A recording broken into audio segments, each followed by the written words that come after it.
Good evening and welcome to the Millis Public Schools School Committee meeting on June 21st, 2022. I want to start with the roll call attendance. I am the chairperson, Stephen Catalano. Denise Gibbons. Here. Robin Briggs will not be here tonight. Mark Conroy. Here. Kerry Roach. Here. We have no teacher reps or student reps. Mr. Mullaney is here. And anyone signed in for open session? No. Okay. Before we begin, I just want to announce that this meeting is being recorded and can be viewed on Mondays at 7 p.m. on Comcast Channel 8 or Verizon Channel 37. All meeting videos are also posted to the Millis Public Schools website under School Committee. All videos are also available on YouTube. All school committee minutes and agendas can be found on the school committee page of the Millis Public Schools website. And persons wishing to speak during open session must sign in before the meeting starts. There's no one here, so I won't have to read the rules of open session. There are no student reps, there are no teacher reps. Action items. There's a consideration to approve the May 24th, 2022 school committee minutes. Mr. Chair. Mr. Conroy. I make a motion to approve the May 24th school committee meeting minutes. Second. There's been a motion moved and seconded. All in favor? Aye. Aye. So approved. Consideration to appoint a 2022-2023 accept Board of Directors representative. And this is the Accept Education Collaborative Board of Directors for the upcoming school year. Is this the superintendent's appointment? Yep. That's not the board that school committee sits on. Right. Okay, so we have to approve or nominate the superintendent to sit on the Accept Board of Directors as our representative. All districts have to do this as a normal course, so I would take a motion. Mr. Chair. Mr. Conroy. I make a motion that we appoint the superintendent as our representative to the Accept Education Collaborative Board of Directors for the upcoming school year 22-23. Second.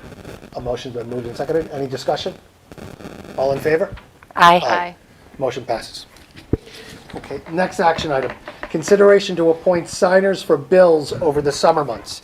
Last year, we had two people that agreed to sign bills. We don't have to do it, all 5 committee members during the summer. We did it for a period of time, and then we changed it once school was in session and summer was over. So first, let's talk about the time frame. Today is the 21st, so it would be effective the 21st through September 1st, because I think September 1st is right around the beginning of school. Yeah. So does anyone, I will be one of the signers. I think last year, didn't we have alternates too? Yeah. Yeah, I think so we it's named 2 main. And then said any Okay. of the other 3. So who, Yeah. I will sign, I will agree to sign. Does anyone else want to? I can agree to sign. Okay, so Denise and I will be the primaries, and then Myself, Mark, and Robin are the alternates. if Robin's around, she said, yeah. Yeah, but she can be an alternate. She doesn't Okay. have to. Yeah. So I'll take a motion to, why don't you make the motion for Yep. you and I? Okay. Mr. Chair.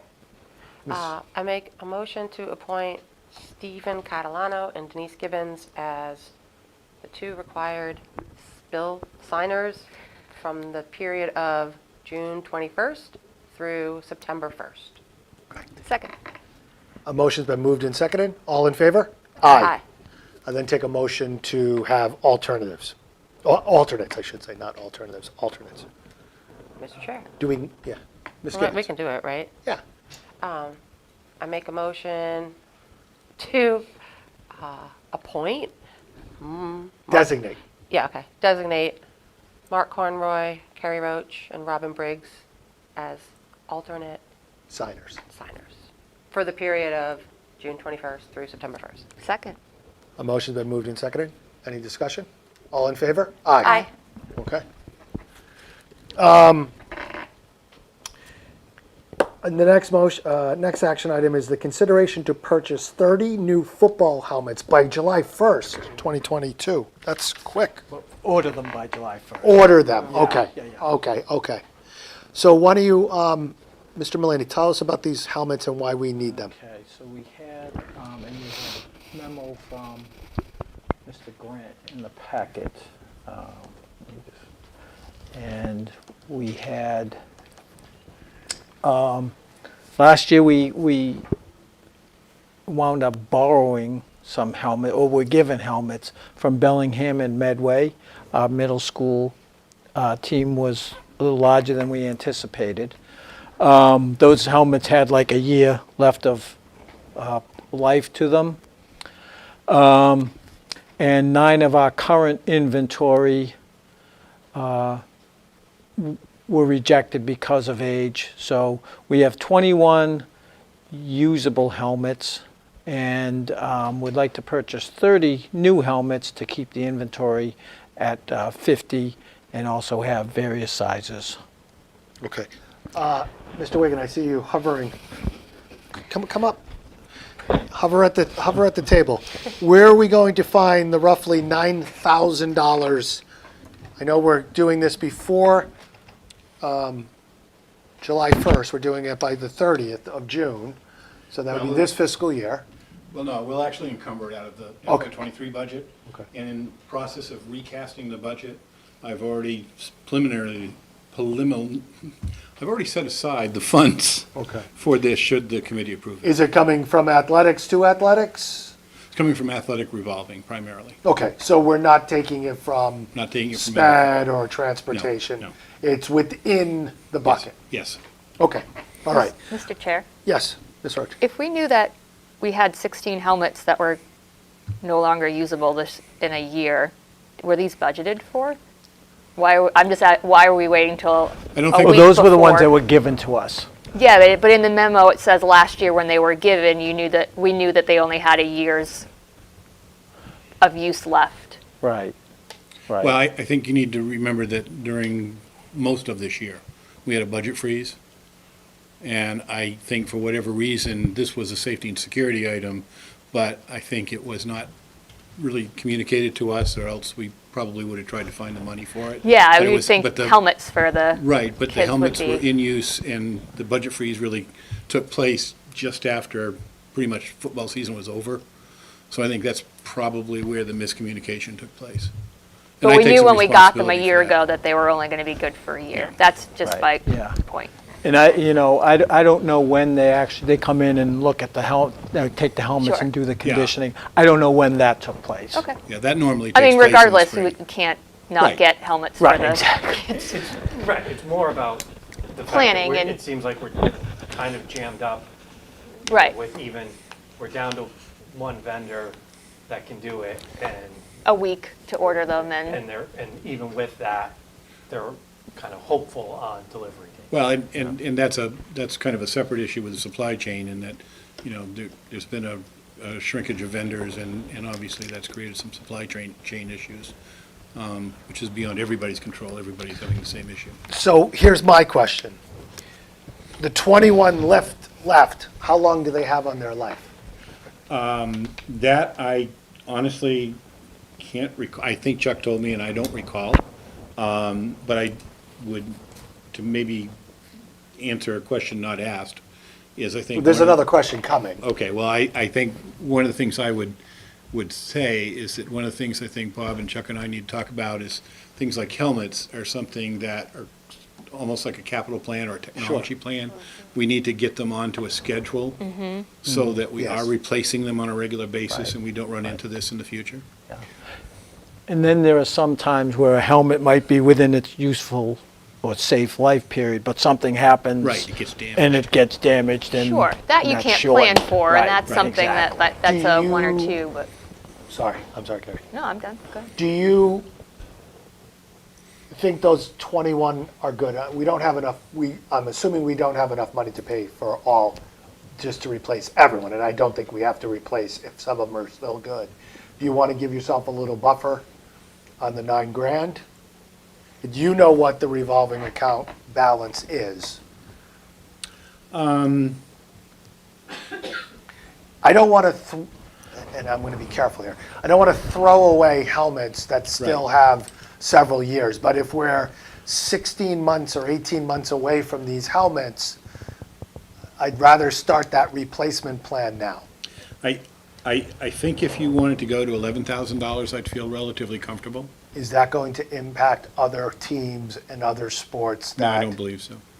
Yeah, I mean, I guess the different way I'd be looking at it is, if whatever the useful life is on those 21 helmets, like, if they're fine for next year, great, but then come Thanksgiving, December, January, we should be having a conversation about how many of the 21 should we Be So you replaced. want to Right. wait, want to just do the $9,000 for now? But I also think, to Steve's point, I was talking to the football coach today, who just happened to be in the office, and he was hoping that we'd have more than 50 kids playing football between middle school and high school.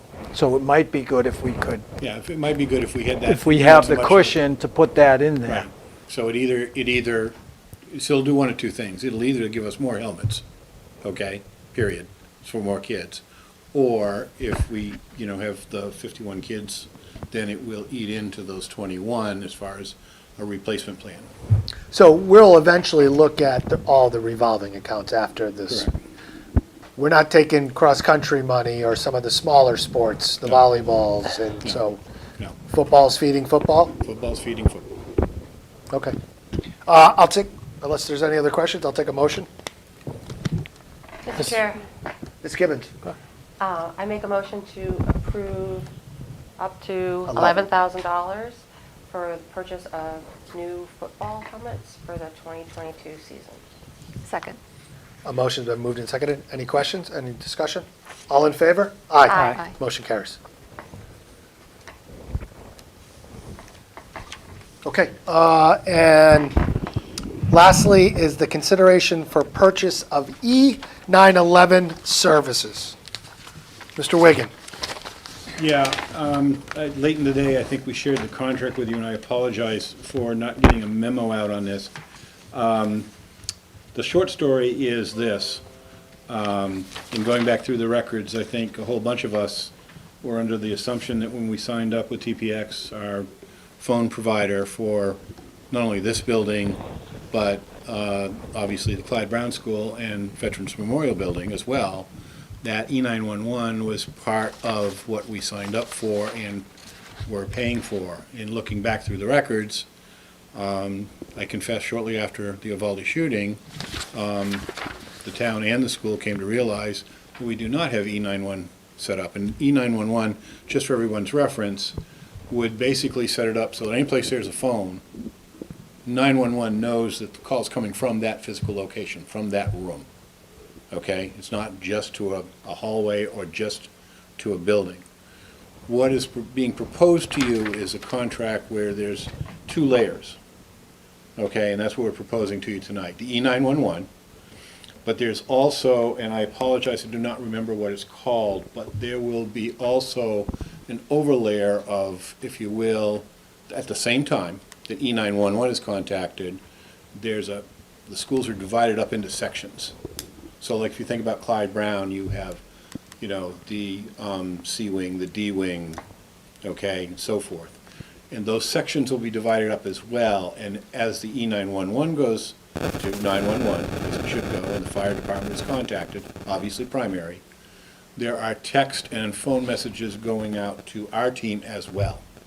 And it's not necessarily telling them exactly the classroom, but it's saying, hey, something's going on, you need to get to D wing, okay? So there's two layers of emergency response here. That's what we're proposing tonight. Is our system a voice over IP? Yes. So a voice over IP, we know because everything has to be networked in, and we know the location of our networks, the whole building and system is mapped. So what does this do? This just converts it for dispatch? It converts a bit for dispatch, as I understand it. Okay. I would not profess to be an expert in E911, but that was one of the advantages that supposedly we gained from switching to analog to a digital system, was the ability to be able to literally And so say that there was this, a classroom in some kind of crisis. I'm sorry, so this is $2,300 per year, Per month. per month? That's why it's coming to you. If it was $2,300 per year, I would probably be doing jumping jacks, which would be very hard for me. So this But- is $36,000? Yes, And I understand we're talking about safety, so I will stipulate that yeah. we can't put a price tag on safety, but there is a price tag, right? Yeah. $36,000 is a lot. How much did we pay for the system, remind? We pay for the system and. Or how much did we pay? I know you told us this, I apologize. How mu, I probably have it in my bag. How much was the system? Oh, boy. Well, of course, the ultimate install over there was part of the building project, so I can't recall that. Yeah. This one was Rough. rough, probably, we had the $100,000 warrant article, this was probably about half of it, it's probably about 50. for the So they install. sell a phone system, Right. right? And That a doesn't, And a service on top of it, so I mean, we pay a service. and we're paying a service, and then they didn't add the most vital component. Yes. Salesman. Now, Because people only really keep phones now to call 911 or to get spam calls. Now, I will tell you, and while I'm not completely happy, and the superintendent will understand and can share how unhappy I was, the pricing that we have received, okay, because I said, I understand I would have been in a contract for this from the beginning. So I want the pricing that I would have had in the contract from the beginning. That is the pricing that I have. So I have 2019 pricing in this contract. I'm So just that trying to degree, get over, TPX has tried to, meet me halfway at least on the pricing. I'm trying to get over the fact that they charge you $36,000. I'm not an IT guy, I know. but I think what they would do is say, here is all the list of our phone jacks.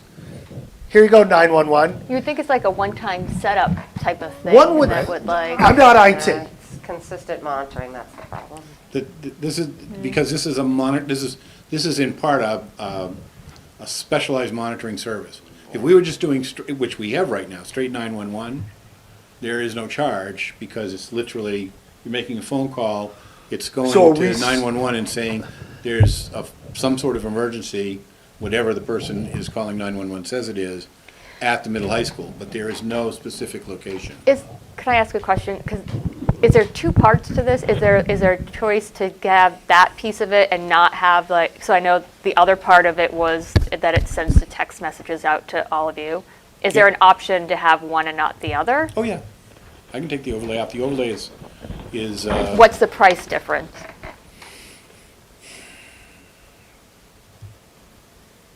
probably because the charge is very minimal. In other words, it's approximately $56 a month for each one of those areas, and I believe there's 9 areas. So it's 9 times 56 times 12. Mark? So $450 a month. Like $5,000. Yeah, it's $5,000 out of the whole, So it's not, it's a So it's small not- portion of it. no. No, it's, I mean, $5,000 is $5,000, so. Right. This is crazy. Mr. Chair, I can't. Ms. Gibbons. Terry, I'm just trying to break down, I'm looking at the contract, Yeah. and so the town is paying for the town's portion, is that Yes, the town is accurate? paying for Because everything's in the VMB. same contract, I was just trying to get to the numbers through the contract. Where's the contract? It's in It's the- email, it it came. says- Oh, the service DC. agreement. Got it. Yeah. I was just trying to see what their billing looks like, The but, last page, or no, sorry, the first page yeah. in the but doc, I says can't it's, get to the numbers. it says it's 1,053 for Clyde Brown. Yeah, it's 4,600 if you add all that up. And 1,200 a month for the middle high school, which is where Terry gets the 2,300 a month. Yeah, and then So there's- ours And is then there's 23. 2,300 Right. single purchase, single time equipment, I'm guessing, but that's what, I don't really have an issue with the contractor. Okay. I just wanted to make sure that there wasn't anything that we were only Has the, responsible for school. does it have to be us and the town both have to agree to this? No. One of the things we did is they originally had this together with the town, under the town's umbrella, and I insisted that it had to be separate, and they said, but you'll get better pricing if you go together. And I said, we will get better pricing because you will treat us as if we're together, because it makes no difference. And quite honestly, if you don't treat us as if we're together, then honestly, that's going to be a reflection on you as we talk to other customers. And oh, by the way, I'm on the Massville Board of Directors, and I talked to a few people. So did they give us a better price by not forgetting to tell us that we had to give them $36,000 extra per year? They Did gave us a better price because I literally went back through the emails going back to 2018, including emails from Diane Germain, who emailed everyone, including TPX, and told us how E911 would work. So and they were building, I'm sure Denise was in some of these meetings where we talked about it. I haven't gone back into those minutes, but, you know, And we you're would have been paying a contract. I don't dispute we would have been paying a Yeah. contract. I am dismayed that it's not part of that original contract. You know, we've gone back, we've verified it, no, it's not part of the original contract that we signed. And, you know, I think whole bunches of people on both the town and school side are, you know, rather frustrated with themselves, but also with TPX for not pointing out that because we talked about it so intently. Go ahead, Mark. So, I mean, the reality is, based on what Terry's saying, this is as good a pricing as we're going to get. Yes, And we have to do it. Yeah. yes. So, But can't we just vent a little bit? no, absolutely. And that's, No, you should. like, there's, You should. because one of my questions is, can we do this for 10 months instead of 12? When there's nobody in the, like, if the reason is for this constant monitoring, and maybe it's not a reasonable, but if it's because of this constant monitoring, well, when we have no one in the building for 2 months, we don't need people constantly monitoring. What? And then There The are building, people, though. but, Yeah. but the most important cargo is not here, the students, right? We don't have 1,500 kids. Right, We there's have people limited here, but teachers, there's limited not staff, people in right. we don't have every room in this agree. building is full. I don't disagree with your logic. However, what would happen is essentially you would, it's not like a cell phone you can suspend Right. service. So you'd be It's going rebuilding to it? basically open the contract, and Yeah. then when you renew in the fall, you're going to have a huge jump in your Yeah. service rate. Yeah. You're actually going to save money by having the continual contract. I think the better way to go, frankly, if we, and it, you know, it's $15,000 over 3 years, so I mean, it's not an insignificant amount of money, is to say, you know, the overlay is, for a small district, is not necessarily a critical function. Terry, it's E911 is the $2,300 a most month.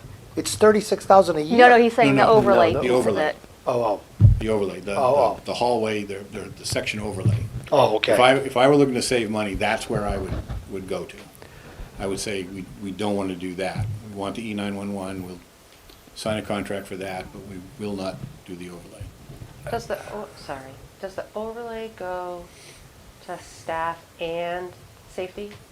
It'll go to, yes, it can. It will go to whoever we designate. Yeah, I don't know. I'd rather spend the money.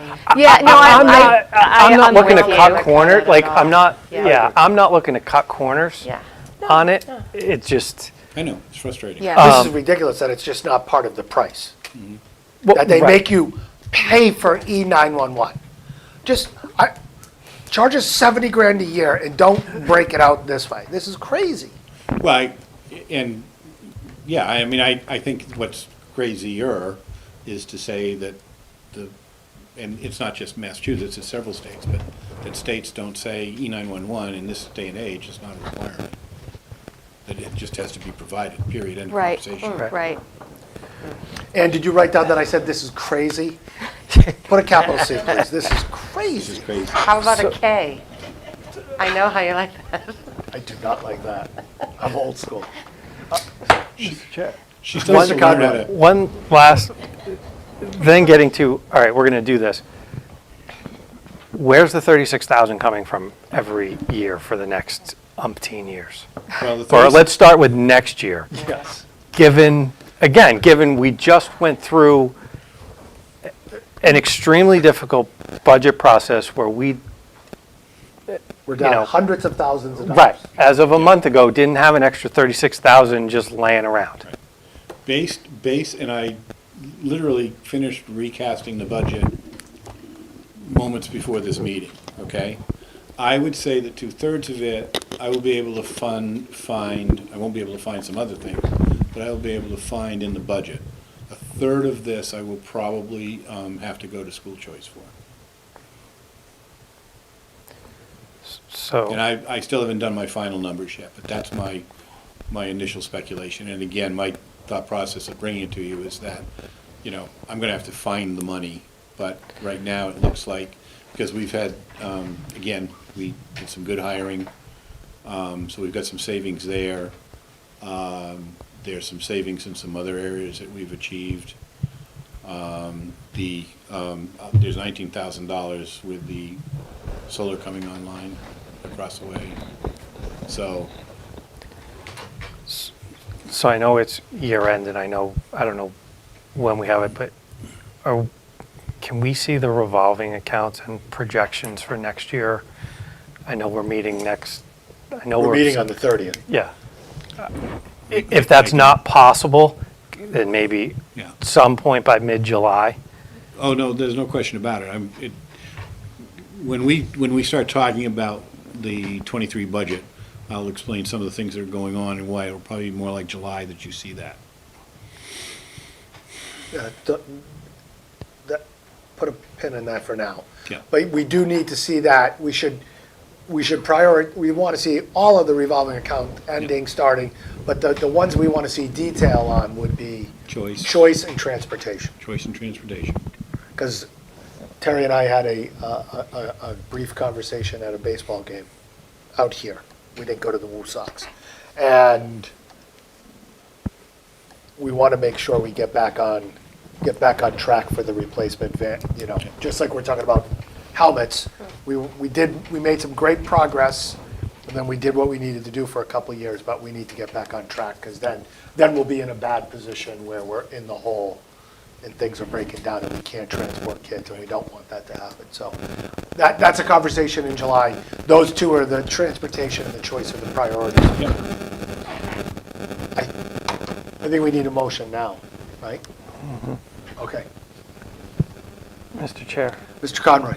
I make a motion that we authorize the finance director and/or superintendent to sign the TPX agreement for the E911 services as presented.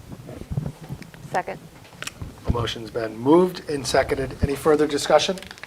All in favor? Aye. Motion carries. Okay. Time and learning, we don't have any time and learning.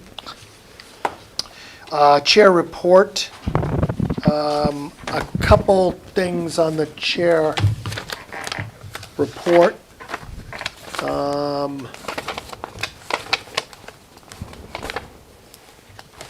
Those are for later. First things first is on the school building project. Denise is going to be as discussed at the last meeting, will be the subcommittee. She'll be the point person for the subcommittee. We received a letter from MSBA the other day talking about some things that we need to do over the course of the summer. One is the initial compliance certification must be executed by the district and returned to the MSBA no later then August 1st, 2022. The school building committee needs to be formed and filled out by the district and reviewed and approved by the MSBA. That needs to be done no later than August 30th, 2022. That's a conversation with the Board of Selectmen. We did it jointly last time. We'll have to do it jointly again this time. And then the eligibility period system access form, which gives users both the enrollment and maintenance and capital planning online forms. We need to designate who's going to be authorized and who'll be doing it. That's how you upload the documents there. So those are kind of the next steps. And then there are 2 online enrollment questionnaires that need to be completed no later than September 29th, 2022. And then, looking further down the line towards the end of the actual calendar year, no later than December 28th, 22, we need to submit a routine and capital maintenance plans for the facilities. And then we also have to talk about and draft out the language for a feasibility study vote that we're going to use in the district, and that's in March. So we have some things to do. Some are sooner than later. Denise and Mr. Wigan will be on a call with the MSBA with our contract, they don't call their contract person, Our project coordinator Project coordinator, from the yeah. MSBA and Mr. Gazinski to talk about kind of next steps. So the process is starting. There's nothing new in this process than happened last time, other than the fact that we kind of know, at least have an idea what we're doing. And we're at the beginning of it. And we're at the beginning of it. So Denise, did I miss anything on that? No. And I think that Denise is also going to start to draft kind of, building on something that the superintendent did, start to draft kind of a PowerPoint, because I think we're going to have to prepare that, use it, and we can always modify as necessary for our audience. But the process has begun. That's the MSBA. I asked our attorney, Andrew Waugh, and his firm to help and work with us to review all of our district policies pertaining and related to complaint investigations, Title IX, Department of Social Service, bias, bullying, and anything else that we have to do investigations, to ensure that our policies are up to date in compliance with both state and federal law. And also, I had a conversation with Andy, and his firm has given multiple trainings over the course of the last year to districts on complaint investigation, complaint process reporting. So that, I have not heard back from them, but that's on the list. The other thing that I had was the SPED overview, but we're going to do that in working session. I also have budget. Do you have a budget I have update? a couple of things we'll All talk right. about. Yep. Please. All right. So I figured we start with 22 and then we'll move on to 23. Okay. So I have a preliminary budget estimate of $468,214.41, and this is how I get there. There's Estimate of what? well, you're going to have to bear with me here. So the preliminary budget estimate, this is in two steps. So this first part is if you just took all the additions. So the very first line of a negative 24,396 is if you just printed out the report, you saw the bottom line, that's what you'd see. Okay, you'd see a negative number. Okay. As in overspent or? Overspent. Okay, however, there's lots of things at the end of the year that come into play. All right, there's $200,000 of circuit breaker that will still be applied to that. There's $17,000 of non-resident tuitions that will be applied to that. There's $38,500 in ESSER 1 money that will be applied to that. $123,000 of ESSER two money, another $60,000 of ESSER three money. There are other grants and fund offsets. They're all little pieces, so they would be another 49,000 and change. And then there's some journal entries that are just under 5,000, and that's how you get to the $468,214.41. So this is additional revenue coming in at the end of the year. Additional revenue or use of funds, revenue Okay. that may already be here, Okay, all right. all right? Some of it's coming, some of it's already here. However, this is the bad news, okay? There's some reductions. Extended day is our only revolving fund this year that has a deficit. We expected that, all right? That's $64,000. That's less than we've had in the past 2 years. It's rebuilding. They're going to do a summer program this year. They had a lot of interest in that. They've had a lot of registrations for next fall. So we really think the program is going to come back strong, but this year was just a rebuilding year, and we expected this to happen. There are encumbrances outstanding of $54,031. There are payrolls at the end of the year. So custodial payroll, we're estimating right now, will total $37,753.64. There was a final substitute payroll of $10,025. And then there's a final payroll of a whole bunch of different things. There's paras, there's teachers, there's all kinds of different things in there, of $302,403,083. So when you put those two numbers together, comes to zero. So we will not have a fund balance, but we will not have a deficit. Now, these are estimates. I need to stress they're estimates. Before you go Yeah, off go of that ahead. slide, Go ahead. so Mr. Mullaney sent us handbook changes. And one of the handbook slides for the Clyde Brown was extended day.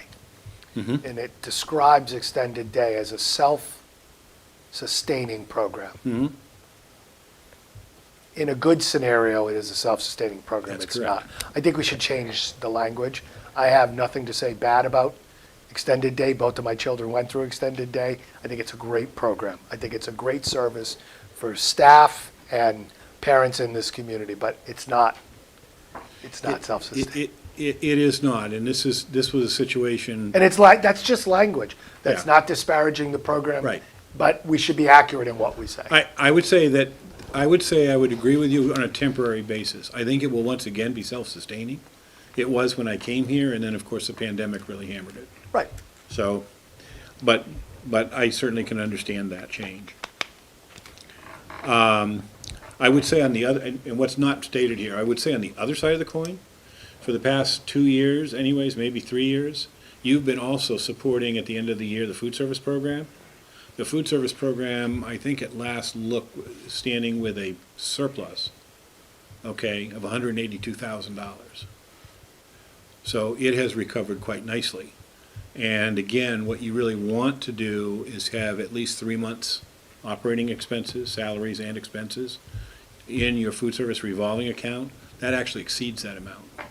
So Could you add to your list of breakdowns to provide us over the summer, food services Yep. and the cost, the average cost, and you know what Yep, we need? yep, I know what you need. Okay.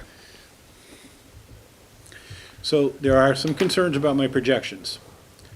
And I'm being very blunt here, and nothing that Bob hasn't heard me whine about. There is a lack of ability for us to get accurate and timely information from the Munis software system. It's been 2 years since we've been able to encumber even an expenditure.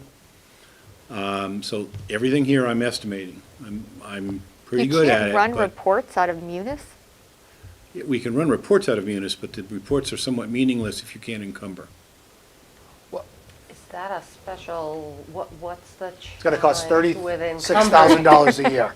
It's an extra cost. So what the simple explanation of encumbrances, I suspect you all know, is you would write a purchase order. A purchase order would be entered into the system before the purchase is made, and an expense is encumbered. So you know you're going to Right. make that purchase. Right. Okay, that's not happening. But more importantly, 84% of your Because? budget is salaries. salaries are not encumbered. So I have to So how estimate do you salaries. accurately manage the budget? For example, what I do is every 2 weeks, I look at the salary distribution report, and then I use statistical models. And it's not that statistical models aren't great for estimating, but they're not perfect. They can never be perfect because there's always variations. So I know he said it as a joke, but is it a module we didn't Yeah, buy? where's the No. breakdown? And is it a process breakdown? I think it's a greater discussion that would be better had in an executive session. Okay. Would Okay. that be fair for me to say? Yes. But it is a problem Yes, that it we're would having be. right now. So it is impacting the operating budget, the grants and revolving funds. Now, one of the things I have to say, my staff has been phenomenal, absolutely phenomenal at, and all three of them, at coming up with workarounds. But the final 9 days of the fiscal year are going to be difficult. I mean, no matter how good your workarounds are, they're workarounds. Mr. Wigan, Sure. I know, and I respect your judgment on having a conversation in executive session, but just as a prep for that, we got onto their system Right. so we would be more efficient and accurate, save time and resources, and maybe avoid some duplication. Right. Has any of that happened? I would have to say, I would have to say at this point, no. And I know we'll talk about this in executive session, but how much did the town spend on this system and how much, because I think it was a town warrant, right? No, they had a grant of 130,000, I believe, to implement this. So we had our own system and it was working well for us. And then we got rid of our system. Right. So we could be on the town system, which makes more sense. I'm not a finance guy. No, and it does make sense, and I have been on combined systems. This was actually, I think, the first district where it wasn't a combined system. And part of it was that if you looked at our reports in the old RDA system, you know, we could give you reports very detailed in accordance with the chart of accounts of DESI. But in the old system, what the town has is basically two accounts, salaries and expenditures. They had no detail whatsoever. They did not follow the chart of accounts for DESI whatsoever. Now, the new system, the town does follow, they do have the DESI chart, well, they do have a chart of accounts that more closely follows DESI. I'm going to say it that way. But there's virtually no encumbering. They don't, none of the other, no other department.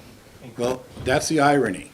The irony is allegedly, the other departments have started using purchase orders. But we did training, which we paid for with Tyler Technologies. We attempted to start using purchase orders electronically in my office. I mean, the people who are most talented at doing this are my people. And it didn't work, and we tried this back in March, and then it got stalled, and nothing is really happening. And of course, now it's end of year, so nothing can happen now anyways, and it's been very frustrating. We should have that, and maybe depending, I And don't I want to probably be said too, more than I really wanted to say, you know. be quiet or I'll ask more questions. So maybe the superintendent, myself, and you can have a meeting, a shorter meeting, so we can kind of have a conversation, instead of having to bring everyone back. Because the next meeting we have is a Zoom meeting, and I don't think we can. Yeah. Can we do executive session in Zoom? Yeah. Why don't we try to have a meeting ahead of the June 30th meeting, so we can map this thing out? And I do apologize. I know my frustration is palpable, and I apologize for that. No, it appears at this point in time, without further questioning, that you've done nothing wrong and you're trying to do the right thing. We have to figure out what's happening. So, moving off of 22, and let me just close out 22 with this simple statement. one way or another, we will end up with a zero fund balance. Okay? Good. Because we returned money once, remember that, Mark, when we returned money and they yelled at us and they gave us a hard time? Yeah. We'll never return money. No, we will not return money, and we will not have a deficit, so.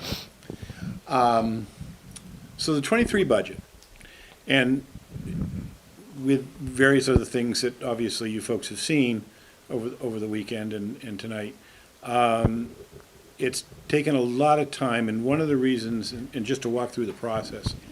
So with the '23 budget, what I started with is I took out all of the discounts or reductions that we did to create the 4% budget.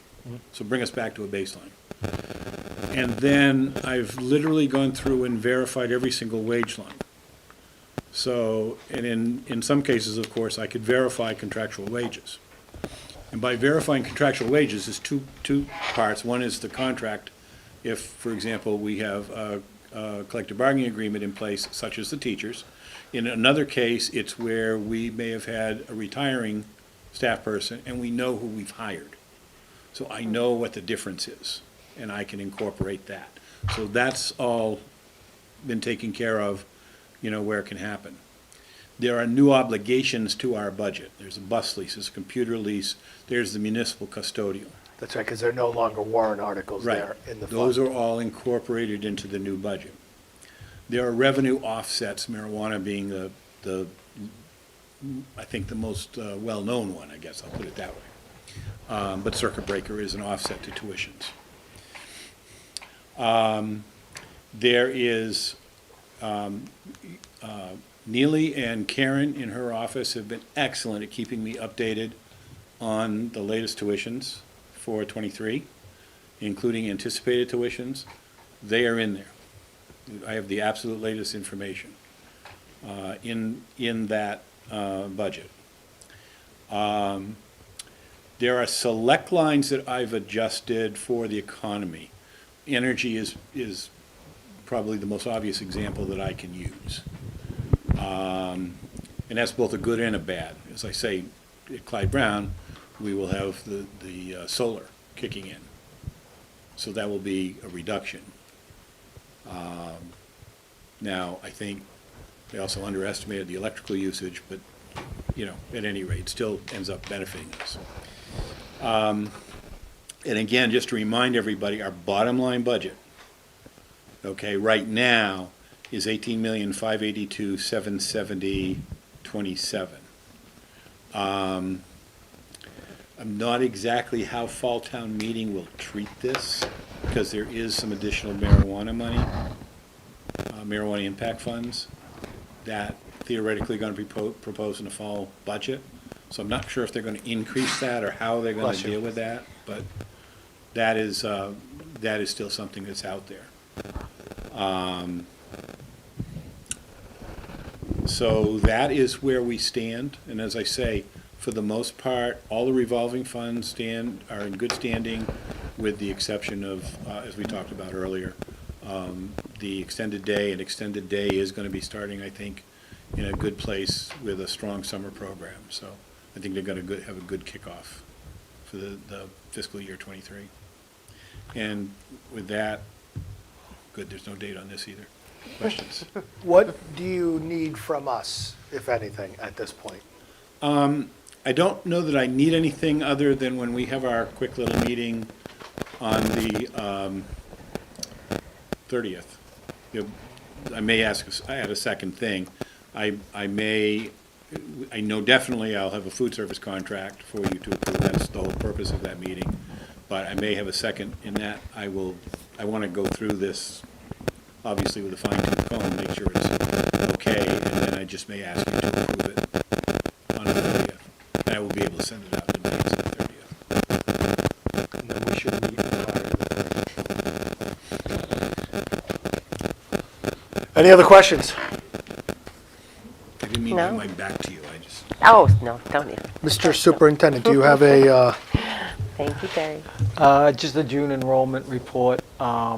Overall in the district, we finished up, or at least we started June 1st with 1,215 students in the district. And that's up 16 students since the beginning of the school year. Just quickly, Clyde Brown, 538 students. They were up 10 students from September. Millis Middle was at 270, one student up from September, and Millis High School enrollment was 327 students. That was down one student from September. The TIES program, we had 2 of our students graduate. That program by June, we were down to 5 Millis students and then 1 non-Millis student in that program. Excellent. Anything else, Mr. Superintendent? That is all. Can I ask a question about the dog? What's the dog's name? Harry the dog? Harry. Is he ever happy? He seems distant and never happy. I love dogs, but I feel bad for Harry. Harry loves this high school. That's right. I'm not saying it's anything in about. here. I think we should have Accounts. more, but he just doesn't have a pep in his step. It's inward. It's right. Can Harry come? Who has him this summer? He's supposed to be peaceful, He stays- calm. He's the calming with- influence. Yeah. Can he come to a school committee meeting? I think Aaron Sullivan could bring him. I think we should have Harry come to a meeting. Say it's a safe space. Tell us what's going on, Harry. I love that dog. I We just might need him. never see him happy. Yeah. Well, he certainly has an influence on the kids because when you see him walking down the hall. Bob, I think there should be you see- 4,000 dogs and cats in this building. I am a pet person. I'm worried Not about at the Harry. football game. I know. I I know. love my cat. He hated cats. I can hear you. I'm right here. Okay. That concludes the on-camera part of our meeting. We are going to move into a working session off-camera to discuss the first of many conversations about special education in the district and compliance and budgeting and everything related. So we will see you on the 30th for our next scheduled shortened meeting, and then the next full meeting remains to be scheduled over the summer. Okay? So we will go off camera now. We don't, Second. not to, after the working session, or do we adjourn from the working session? We're not Can you adjourning. make a motion to go to working session? Yeah. Okay. All right, I'll make a motion. Mr. Chair, make a motion to adjourn to working session? Second. Second. Motion's been moved and seconded. All in favor? Aye. Okay. We are now in working session, and the cameras can go off.